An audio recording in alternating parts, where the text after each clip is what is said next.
Check, check. All right. Looks like we're good to go here. Double check. See. Check, check, check. Yes, yes. There we go. All righty. All right. Double check here. All right.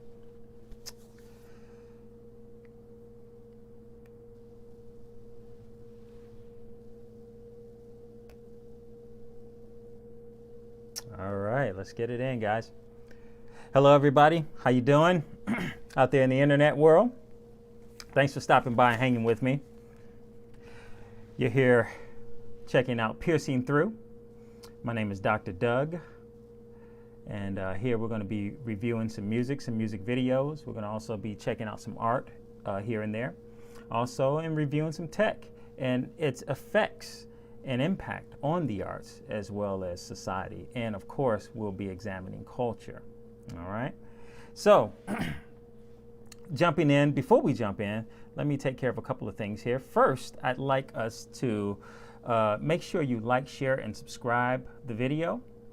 And also make sure you hit the notification bell and make sure you hit all so that every time that I go live or I post something, you'll get the updates as to what's going on with me. And this will also include performances. As I start to get the various groups that I have composed music for over the last few years back together, I'll be letting you guys know what's happening with those groups. Also, for those of you who are interested in continuing to support me outside of the live streams and video uploads here, please visit me here at www.dougpiercemusic.com. Again, that's www.dougpiercemusic.com. Also, come by Facebook and say hi. My profile is facebook.com/DougPierceMusic. I also have a music page. I'm going to get that up and running again, so I'll have that in the list of banners here that you'll see flashing on your screen. Also, for those of you that like to support me, in addition to checking out all of the stuff that's available on my various websites and platforms, please don't hesitate to go to the Cash App, $Pierced Ear Music. Again, that's $Pierced Ear Music, $PIERCEDEARMUSIC via Cash App. And all donations are greatly appreciated. It goes back into the platform here to keep, I'm just investing back into the platform to keep continuing to do what we do here. All right. So let's get into it. I'm really excited about a couple things I want to talk to you about this morning. One of the things I'm really excited about is the coming metaverse. That's right. You heard it. It's coming. Whether you like it or not, it's coming. And the particular features, we'll focus on a few of those features right now that's currently been put inside of the build of that particular universe, internet virtual universe there. We'll deal with mostly the approaches to the particular metaverse here as well. So instead of VR, most people think it's a type of VR technology, but Facebook describes it as AR technology. So instead of virtual reality, they call it augmented reality. I actually think that the metaverse technically uses a mixture of both, and in fact, they term that MR technology, and that's usually like mixed reality. So it's a mixture of the two here. I have a little article here that I'm going to share with you here, and the article is entitled "Why Every Organization Needs an Augmented Reality Strategy." So let me get right into it here. There we go. And I might need to make some of this a little bigger. There we go. Make it a little bigger. There we go. All right, awesome. So it kind of starts out with the introduction here. I'd like to begin with the difference between VR, AR, and MR. So although they are all quite similar, there is some significant difference between the three types of realities and how they interact with us humans. Let us start with VR. Virtual reality can be described in a lot of complicated ways, but maybe the most accurate and straight to the point is this one. VR is an artificial digital environment that completely replaces the real environment or so-called real world. a good metaphor is that the person who is submerged in a digitally created world, hearing, vision, and in some cases, even other senses are completely created by a digital device and delivered to the person via a headset in most cases. There are two types of headsets delivering the VR. PC connected and standalone. Standalone would be an example. An example of standalone would be the highly acclaimed and most coveted Oculus ones there. Oculus headset technologies. And that uses the vision and the hearing components to them. After VR becomes AR, the augmented reality is quite popular these days, but many people don't make the difference between AR and VR. The main difference is AR is a layered technology on top of the real world. So basically, these are immersion technologies. So in other words, the person is immersed inside of this particular digital space. The AR makes use of recreating the space around the person. So there's a bit of familiarity here. So the person doesn't feel initially out of place. They'll feel quite familiar with their surroundings. And then on top of that, you start layering things on top of that. And we'll look at how this works in the metaverse in a bit here. And now comes time to explain. I'm going to skip on here. MR, the mixed reality, also known as hybrid reality. Hybrid is just basically taking two existing things and blending the two and creating something new out of the two existing entities. The main difference between MR and the other two is that mixed reality works with and is anchored in the real world. We can look at MR as an advanced type of augmented reality. That's actually good. I actually think that that's a good distinction to make about MR versus AR reality. The main difference is that the digital objects created in the real world are capable of real-time interactions with the environment and the user. There's a significant difference in the devices used for the creation of MR. Most of the time, they are holographic devices, such as headsets with translucent glasses. So we have these. I think they have. I think it's called Azure, are the glasses that are coming to the metaverse there. So these would be a completely AR immersive technology pair of glasses that you can actually use that has both components, the hearing and the seeing components in them. Anyway, let me see, where were we? So translucent glasses or immersive devices. Instead of glasses, they use cameras to let the user be aware of the surrounding environment. After we know what is similar and what is different between the three types of realities, now let's take a look at. So this will get into the notion of real world applications and the different types of technologies. So let's look at some statistics we can gain perspective on the enormous power of AR and VR. One of our favorite examples is from none other than the aviation industry, an industry that can't afford mistakes, an industry in which neglecting a small detail can be fatal for hundreds of persons. In aircraft manufacturing, one of the lead companies has implemented AR's power, to achieve a stunning decrease of the time for inspection of already built components by 96%. Yes, the digit is correct. After including the AR technology, their workflow, the inspection time was reduced from 36 hours to only 90 minutes. That is a huge, huge difference. You literally are going from a full day and a half of time to now just under 2 hours. And of course, this is quite an extreme example, of course, but the decrease of at least 25% is something typical for the manufacturing industry.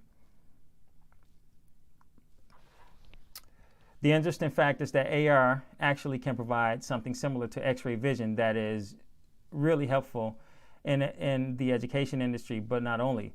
This type of implementation of AR was also used by a company from the healthcare niche to reduce human mistakes by 45%. That's huge when taking blood samples.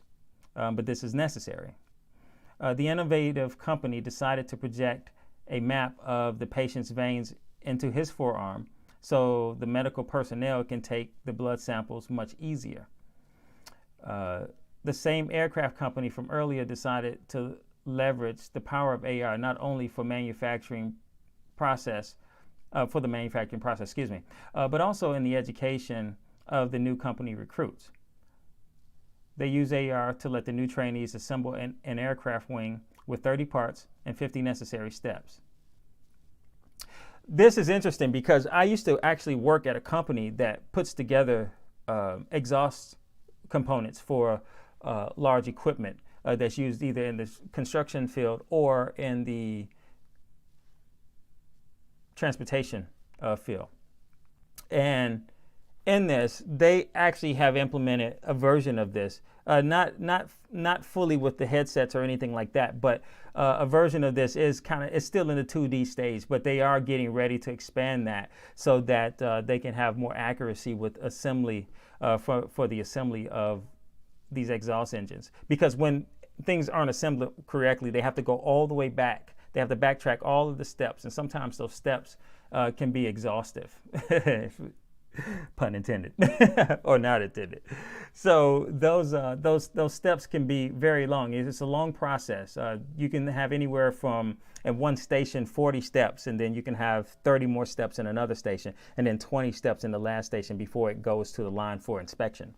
And so when something's put on wrong, we have to figure out what's put on wrong, and then based on what was put on wrong, what station it needs to go back to. But the stations that have assembled certain parts, they have to take those parts off and then wait. So this kind of holds up a lot of things. So using an AR version of the legend that's used to put these parts together, it's going to help reduce those mistakes and save on a lot of time. So this is not only just hitting the education industry or just the healthcare niche, but it's also going to be a big deal in manufacturing. So this is going to help cut down a lot on human error. All right. I'm not gonna read much more in this article. If you get a chance, Tech Innovations is a wonderful online technology foundation. And basically, they try to keep up with current trends in the technology world. Later on in this particular article, they go into sales and marketing and how some of the revolutionary things will change the way we do sales and marketing, from selling basic retail items to selling dishes and food at restaurants as well. So check this out, and we're going to keep on going here. One thing I want to talk about is another project that we sort of saw as an introductory, item, and this was the Ray-Ban Story smart glasses. And so here's a little video of these glasses. I thought they were really cool, so I'm going to play a bit of this video here. Here we go. A little teaser.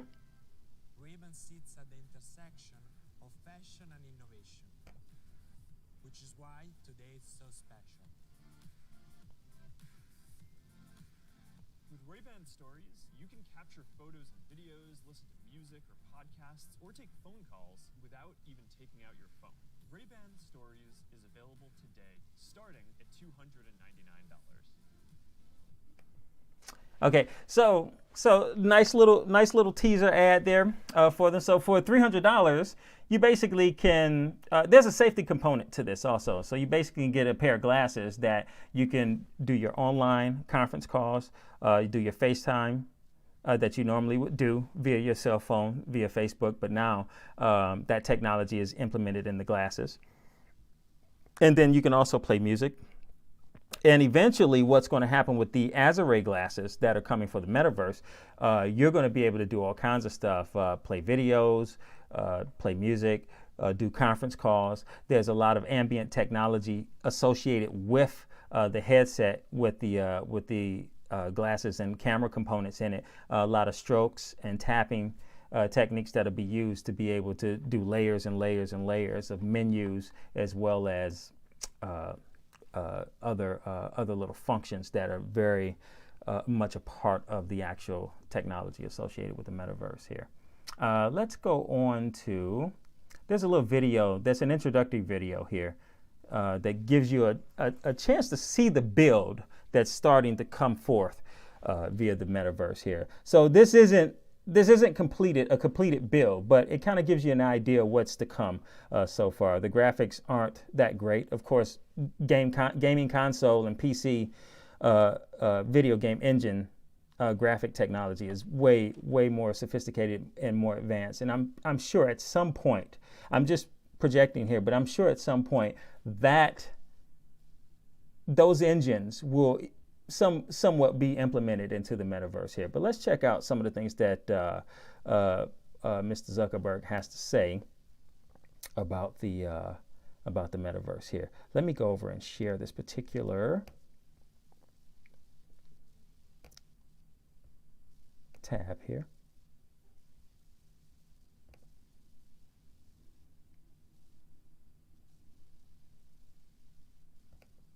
Okay.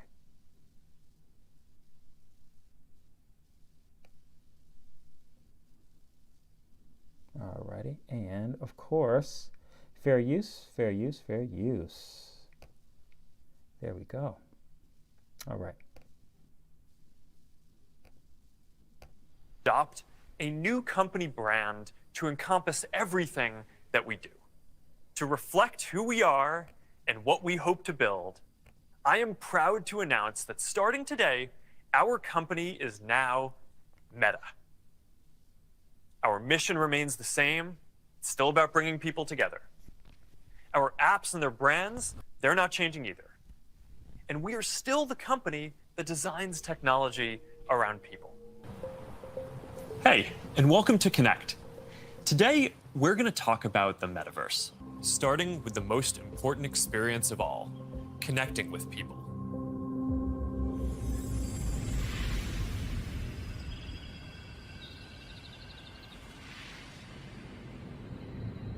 Imagine you put on your glasses or headset and you're instantly in your home space. It has parts of your physical home recreated virtually. It has things that are only possible virtually. And it has an incredibly inspiring view of whatever you find most beautiful.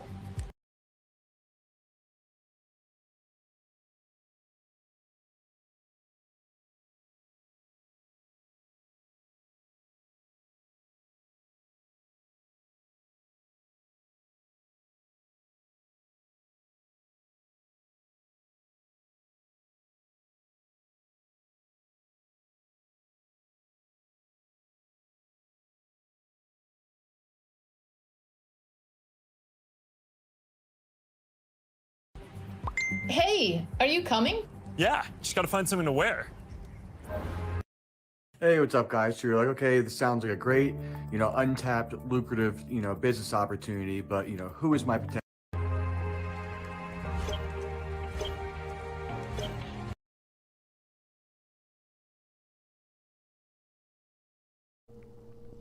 So as I was explaining before, this you see the home, there's the familiarity piece there, but then you notice that it's layered. So this is where the AR or the augmentation comes into play at. And then this is sort of a good representation of what a lot of futurists, tech futurists call ambient technology. And it's actually tech talk as well, but I hear a lot of futurists talk about ambient technology. So that's sort of the technology is layered into the environment around us as well. And so you'll notice the techniques that he can use to move screens over and all this stuff. This is some really cool sci-fi, science fiction stuff here.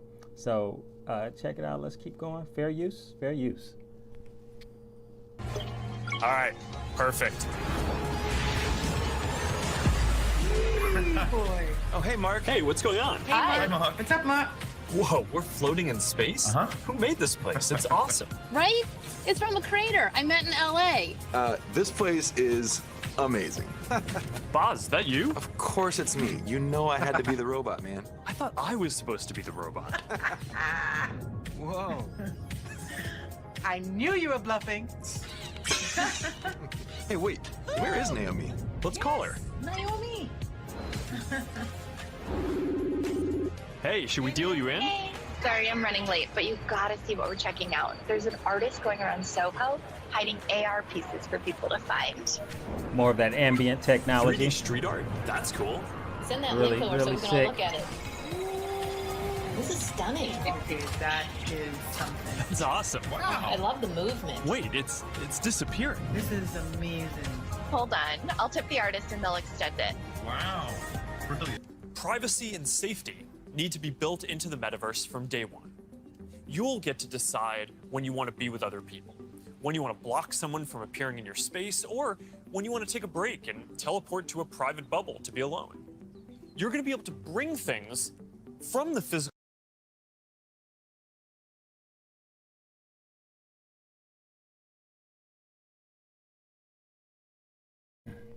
So the safety component is very interesting because that was one of the first things one of the first concerns whenever I've talked to people personally about this, including my wife. That was one of the first concerns that they had was the safety issue, not only from scam artists trying to steal your identity or steal any of your assets or money from you, but also safety from the actual company that has built this technology itself as well. And so I don't know. I don't know how trusting we can be of this. I should say that people should have a healthy level of distrust of this and make sure that if you are going to be an active participant in the metaverse, to make sure that you are definitely on your P's and Q's and crossing all your T's and dotting all your I's, or crossing all your I's and dotting all your T's, however you want to say it. So, but it's really exciting stuff here. But if you notice here, let me go back. You notice the graphics they ain't nothing to really brag home to mom about. In fact, someone would even say this is like PlayStation 1 graphics, that's from the late 90s, But I do believe that the graphics is something that's going to get better and better and better as we continue, as advancements and updates to this technology is made. And I just don't doubt, maybe it's the tech futurist in me, I don't doubt that there's going to be some time where Mr. Zuckerberg and the rest of the team here at Facebook is going to be working with some of these large video game graphic engines out there, engine companies out there, to step up their graphics game here. Let's go to, I want to skip ahead to something that I want to get into. Then we're going to take a short break, and then we're going to come back and we're going to do some music video reviews. And I got something real special for us today to check out here. I want to get to, if I can,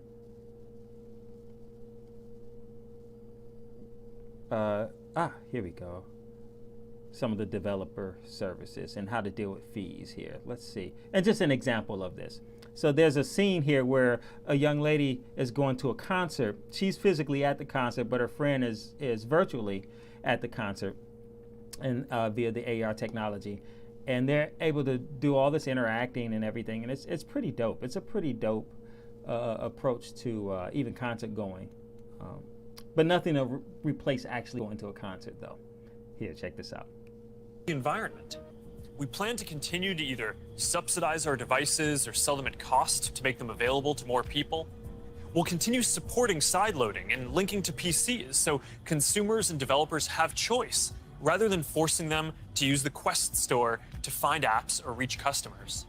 And we'll aim to offer developer and creator services with low fees in as many cases as possible, so we can maximize the overall creator economy, while recognizing that to keep investing in this future, we'll need to keep some fees higher for some period to make sure that we don't lose too much money on this program overall. After all, while a growing number of developers are already profitable, we expect to invest many billions of dollars for years to come before the metaverse reaches scale. Today, we're introducing the Presence platform, which is a broad range of machine perception and AI capabilities that empower developers to build mixed reality experiences on Quest 2. You want to tell us more about the Presence platform? Yeah, we've said before that realistic presence is the key to feeling connected in the metaverse. And the Presence platform's capabilities are what's going to deliver on that promise. Things like environmental understanding, content placement and persistence, voice interaction, standardized hand interactions. In fact, let's start with hands. I mean, the human hand is an engineering marvel, and bringing hands into VR was no easy feat. It required a lot of collaboration against product, design, research, but we continue to improve that product, finding new ways to navigate with gestures and interact with VR. So today, we're introducing the Interaction SDK, a library of modular components that will make it easy to add hand interactions to your apps. That's pretty exciting. But next year, we are releasing a new product that will push the boundaries of VR even further. We've codenamed it Project Cambria. So this isn't the next Quest. It's going to be compatible with Quest, but Cambria will be a completely new, advanced, and high-end product, and it'll be at the higher end of the price spectrum too. Our plan here is to keep building out this product line to release our most advanced technology before we can hit the price.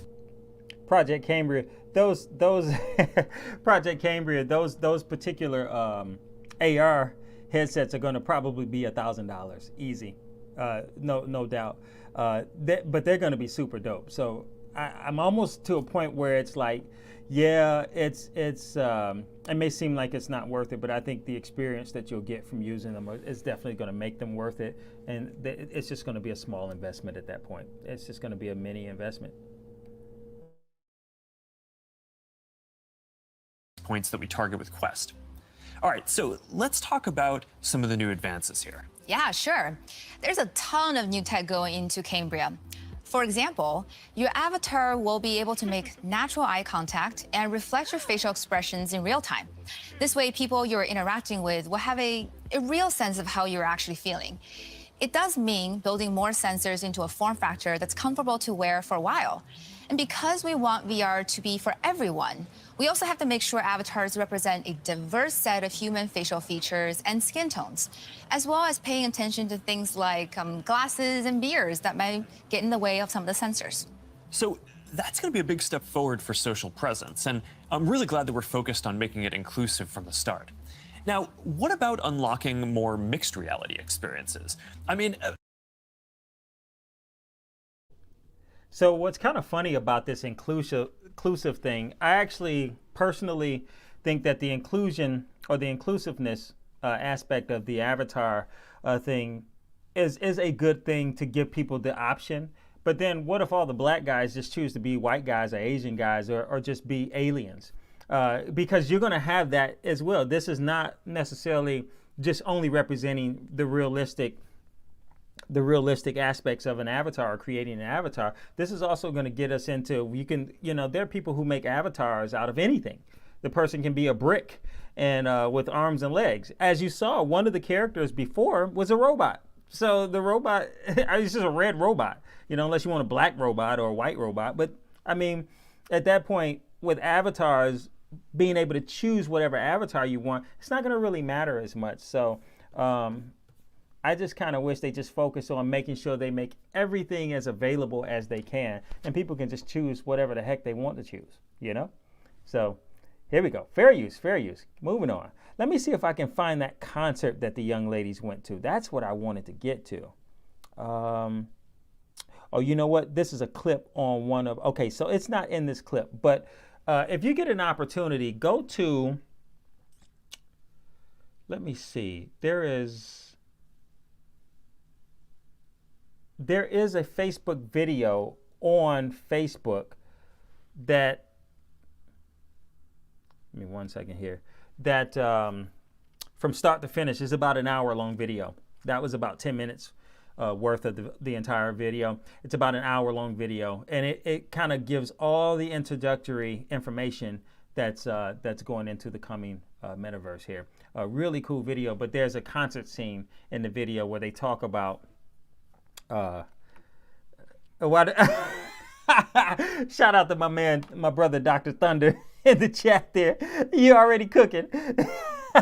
Why does the brother have to have cornrows? Well, hey, you know how they do it. Now, what would be interesting if it was the actual brother that picked the cornrows? So that would be hilarious. Anyway. Shout out to Dr. Thunder. But anyway, oh yeah. So there's a scene there that that shows my brother, my man, the great John Batiste doing a concert. The young ladies attended one of his concerts, and it shows you how in this particular part of the technology, you're able to not only just purchase the concert tickets and be there, but then you can also purchase merch there. You can purchase virtual merch as well as realistic merch and have it sent to you later. So there's a lot of great components to this that is going to really change even concert going experiences for people. However, again, like I said before, nothing really replaces the experience of actually being there.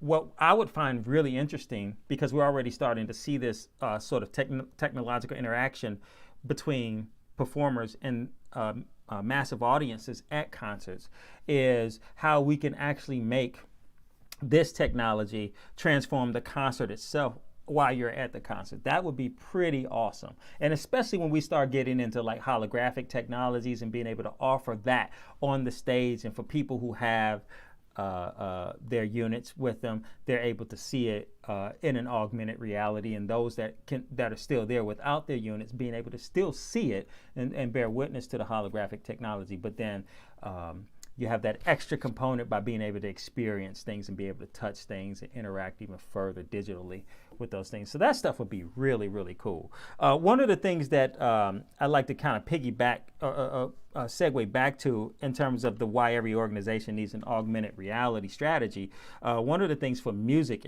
that I think that the AR and mixed reality technologies will help with is rehearsal and performance mediums. And particularly the rehearsal component, because rehearsal is sort of the lifeblood and almost like I like to say the lifeblood and the blood pumping supply for a great performance. And so the more you're able to rehearse and the more times you're able to go over certain nuances and things that really make the music tick, you're going to have a better chance at having as close to a near perfect performance as possible. And being able to rehearse with groups is one of the best ways to really ensure that. So being able to have rehearsals with people and not have to be in the same space, this kind of technology is going to really help with that, especially with the travel that's needed for rehearsals. Also, strategy meetings and conferences regarding the music. That's going to help as well, because then you're able to communicate without a lot of effort. Like, I got to go call this guy. Nope, you could just FaceTime a guy. You know, you're right there in the environment. FaceTime a guy or a young lady, and then they come up. Hey, what are you doing? Hey, real quick, I want to talk to you about a quick thing. You ain't even got to get your music out. But when you go over measure such and such, just make a mental note of X, Y, and Z. All right, I'll holler at you later. Boom. Short conversation. Person has it in the back of their mind. They go back to it. Maybe you can send them a message to reiterate what you just told them over the FaceTime meeting in the virtual space, and then they got it. The next time y'all meet up at rehearsal, things just start to fall into place. At least that's the hope. And then also, this type of technology helps in the creation efforts, especially with regard to computer music. Now, what's interesting enough is in the computer music world, most of us are using DAW software, or digital audio workstation software. That's what DAW or DAW, that's the acronym for. And that technology is super fast, as fast as I don't know what. You can go out here, you can open up Cubase, Logic, Sonar, Ableton, and you can make a beat or a short composition within less than an hour. You're going to probably spend more time. The hours that you'll spend will be just you sort of deciding, especially if you already decided what sounds you want to know. It'll take you an hour to just put everything together, double check some things, make sure things are lined up, at least to your liking, and then you're done. And so this technology is super, super fast in terms of creating musical content. So what this will start to do is speed up the collaborative efforts that you make with other artists. So in this space, not only am I able to, not only will I, be able to exchange ideas via the space, via email and so on and so forth, but I can also interact with the person. And so we're really collaborating, like we're rehearsing something and really putting it together, and being able to have that sort of back and forth dialogue, as well as back and forth interaction with the other artists that I'm collaborating with. That's just gonna make for even more stronger and more powerful arrangement and or composition with that person. So with that said, very exciting stuff coming with this new technology that's on the horizon here. And in fact, if I'm not mistaken, within the next year, I think we're going to start seeing some aspects of it already being implemented into the Facebook platform space there. So with that, we're going to take a short break. I'm going to play some music for us, and then we're going to come back and we are going to review a couple of music videos and music performance videos that I'm extremely excited about. This particular young lady, I am a fan of her music. I think she is fantastic. I think she's a super talented vocalist and composer. And there's a few of them that I'm very excited about that's out here making their mark. But this one really has impressed me in the last, I'd say, 3 to 4 years. She was the 2015, I think it's the 2015 winner of the Thelonious Monk competition, vocalist competition. She is from the Dallas, Texas area, currently living in New York. She has created her own record company, which is extremely impressive. Has recently released a date on that company. The record is entitled Dear Love. The person I'm talking about is the young, great Jazzmeia Horn. So stay tuned. I'm going to review the latest music video of hers, as well as a few performances. And we're going to really get into some of the things that make her improvisational performances really tick and click, and what makes those performances very special, in my opinion. All right, we'll see you in a few minutes.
All right, we back.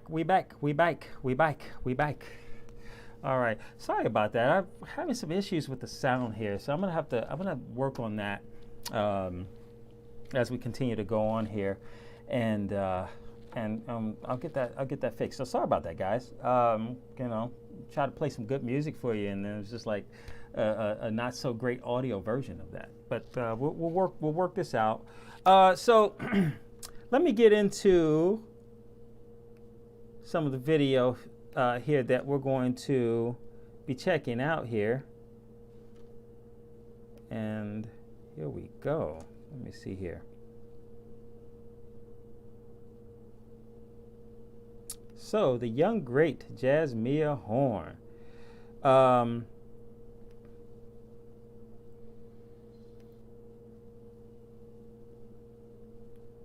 New York environmental noise. So much, so loud in New York City. I forget how loud the city actually is. Miss New York, but I can't live there for a substantial period of time. Just too expensive for me. So those of you who are living in New York and doing music and arts, man, you guys, my hat is tipped off to you, because it takes a special person to be able to do that. A lot of will, strong will.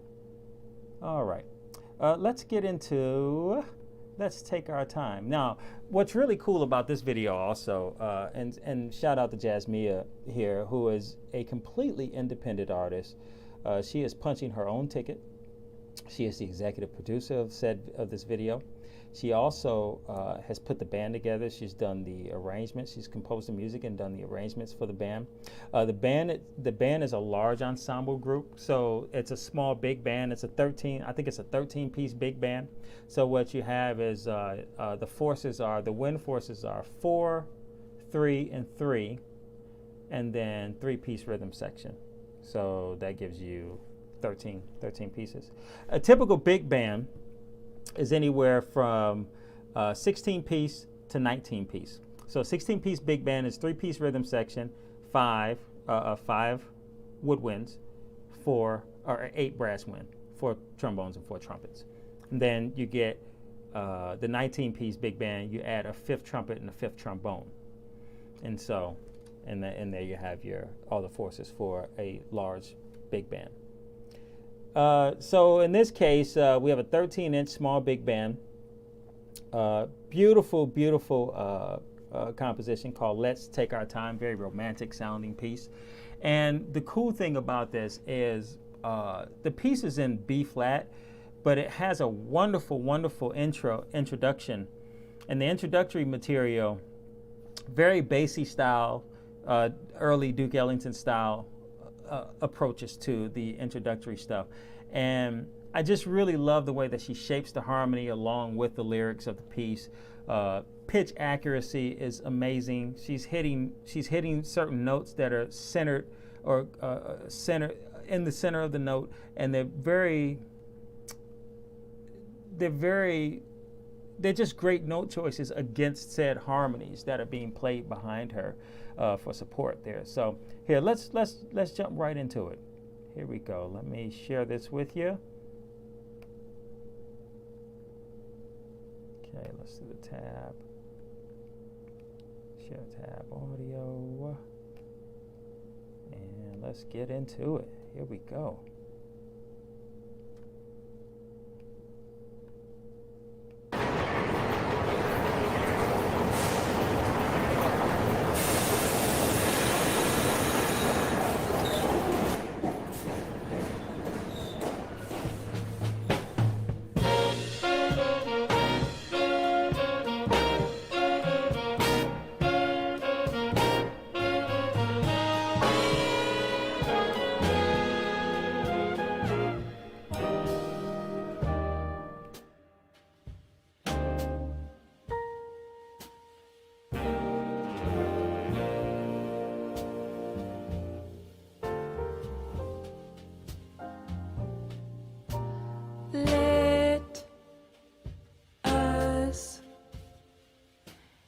get our groove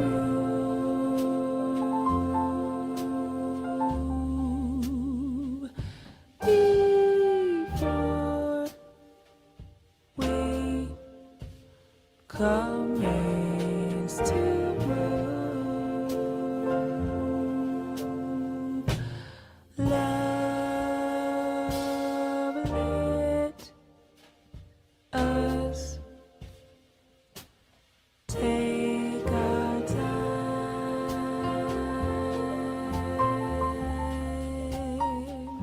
before we even decide to be together.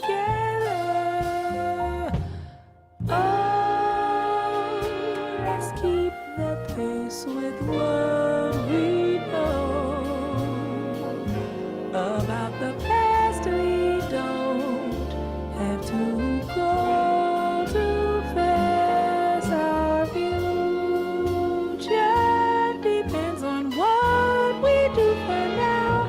So let's make all our actions count.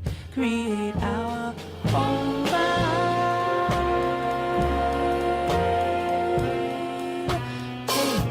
And be wise.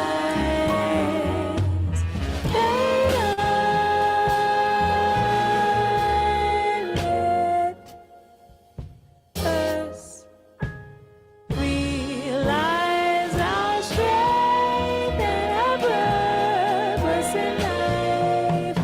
And with harmony and peace, love. So, so this is really cool because one of the things she's doing here. So if you checked out the beginning there, if you notice, there's like hints of Lil Darling. They're the great Neil Hefti composition written for the Basie Orchestra, and so that's really cool. That lush, soft, just sort of uniform movement between the ensemble and her, really beautiful.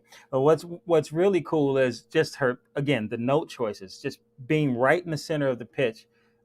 Great ears, a strategy that she uses at certain parts in the melody. You'll hear one of the upper woodwinds playing in unison with her.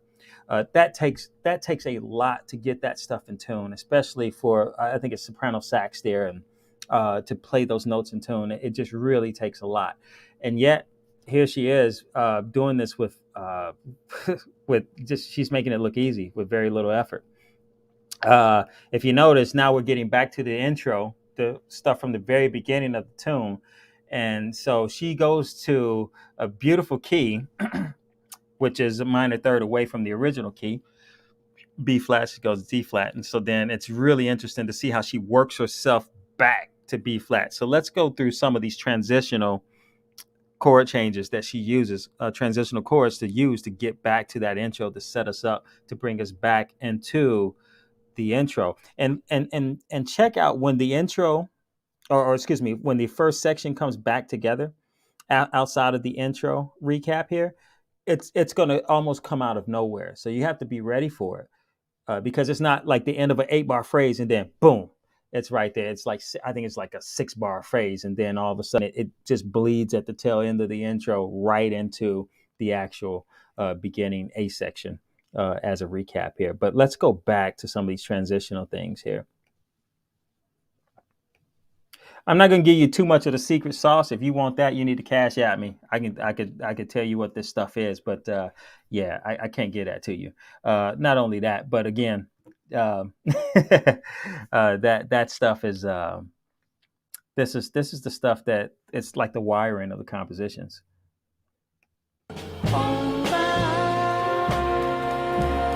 So we're out of B flat major, B flat minor here.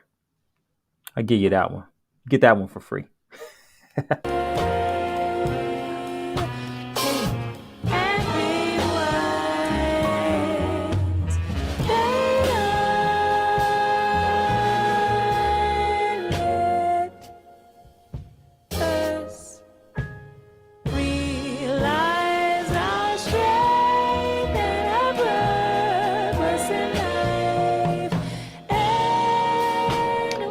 here's the intro.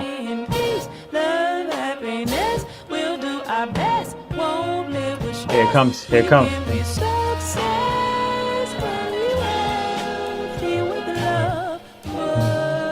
Boom.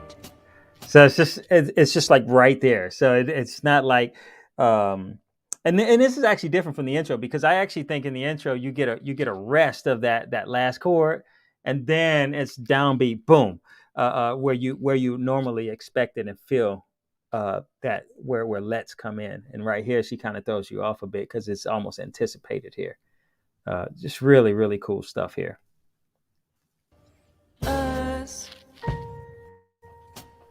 Take our time.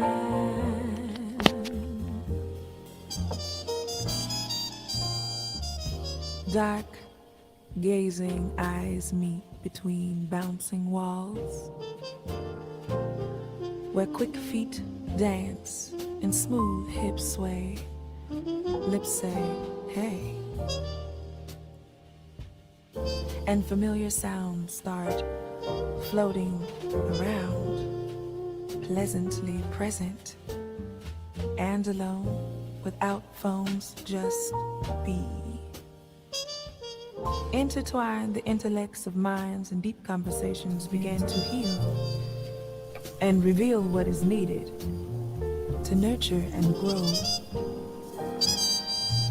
Commence the soothing of wounds hearts choose before the taking off of shoes and clothes. And naked molecules from liquid vestibules, vibrations recall. Okay, that's some grown folk stuff. So so in that case, you've been warned. You have been warned. From me and Jasmia to you, you have been warned. She's talking grown folk stuff now. Grown folk stuff now. All right, back to it. Spirit. Water from within to purge, and then a manifesto begins.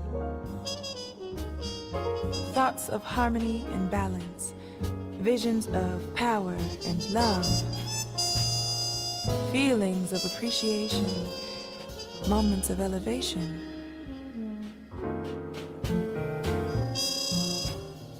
A slight brush of the hand and subtle excitement of the brow.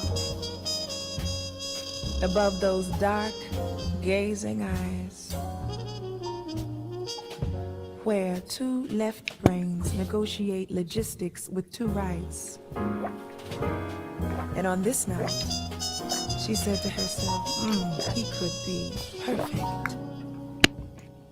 And he asked to call, saying, I'd love to get to know you. Let me show you love. I need you to know that I be slow as molasses. And then they both started laughing.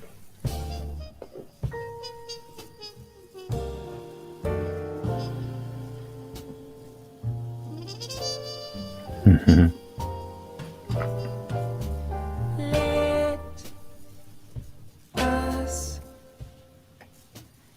get our groove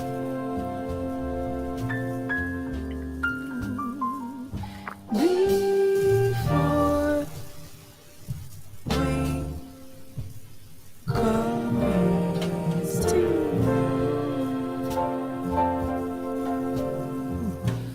love.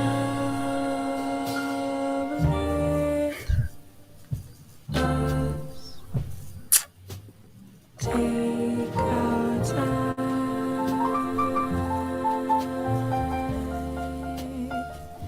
before we even decide to be together. Oh, let's keep the pace with what we know about the path we don't have to go too fast.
Shout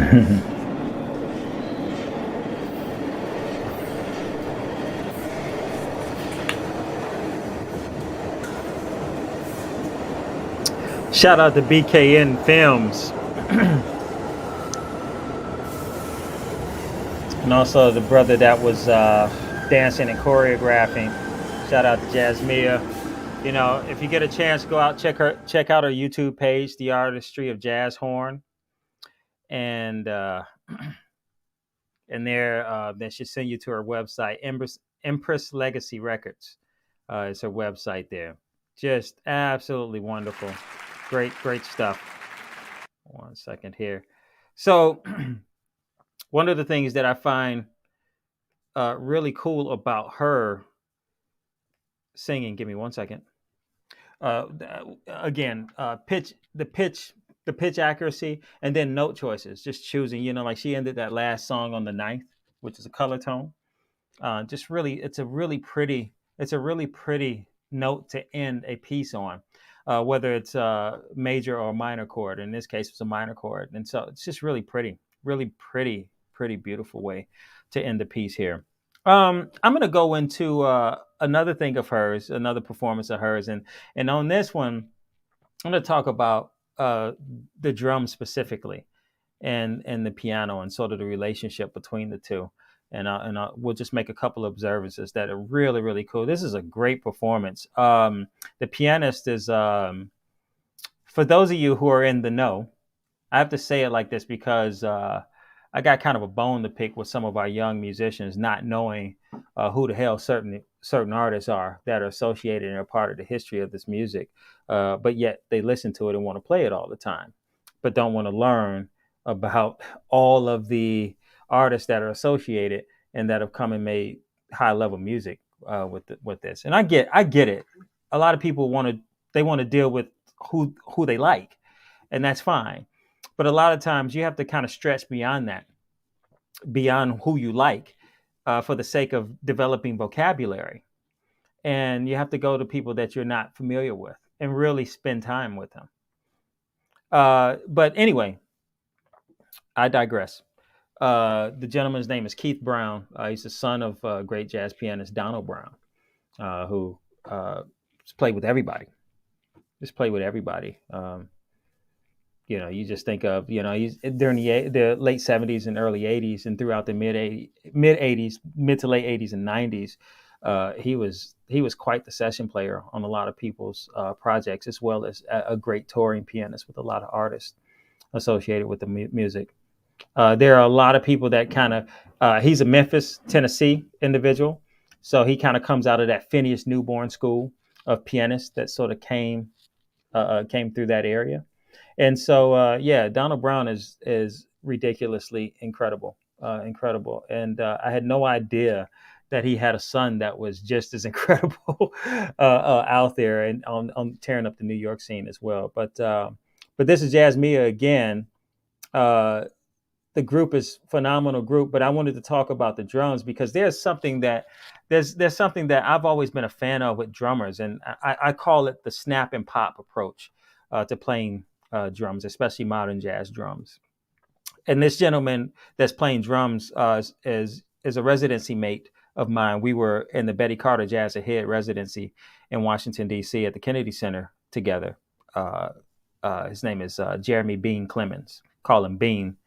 And he's from St. Louis, and just a great drummer. Now he's out there just making all the money playing neo soul music and killing that as well. Really awesome drummer in that genre of music as well. So let's check out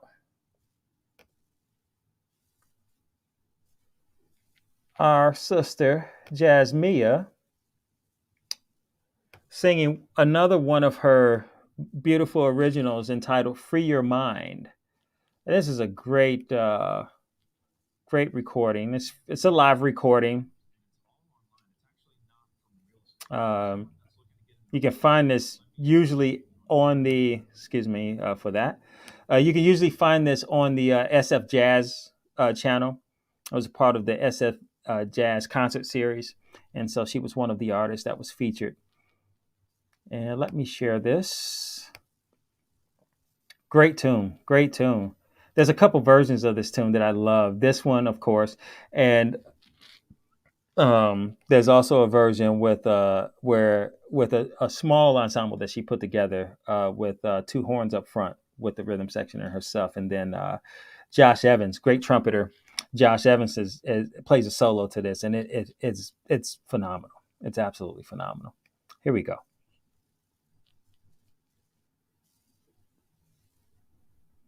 All right. This is from her, I think, second album, Love and Liberation, or maybe the first album. Maybe it's the first album of hers. So this is for Concord Records, and yeah, Love and Liberation. That's the album there.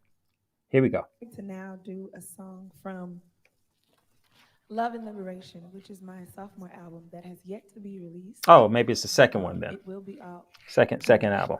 Available on August the 23rd, so you can check it out. Yes. All right. Just excited as you are, trust me. This is the first time that my original compositions are going to be introduced to the world. Yeah, so I'm excited about that. Thank you. Oh, yes. So we're going to play a song now entitled Free Your Mind. And your butt will follow.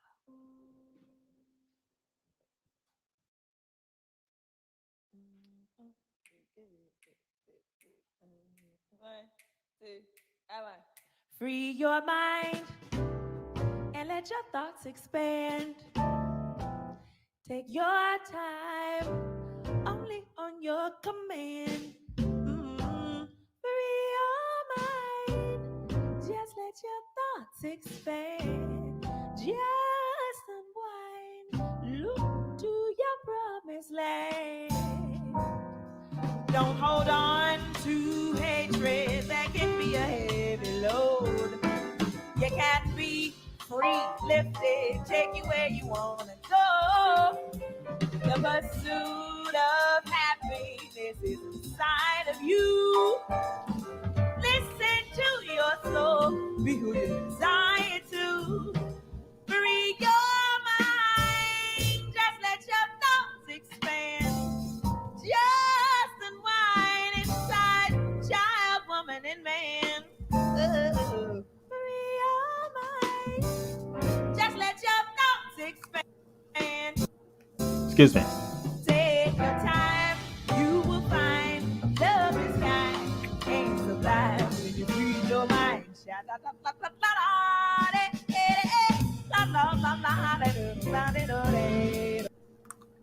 You hear that? Again, her vocabulary is so sound. It's so musically sound. You know, check out that grab in the sharp fourth or the sharp 11. You know, it's hard to do that. You have to hear those kinds of notes.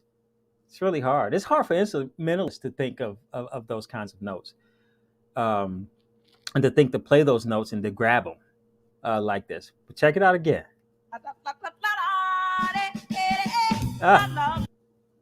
Yeah. Flat 9. Do de de do dope, man.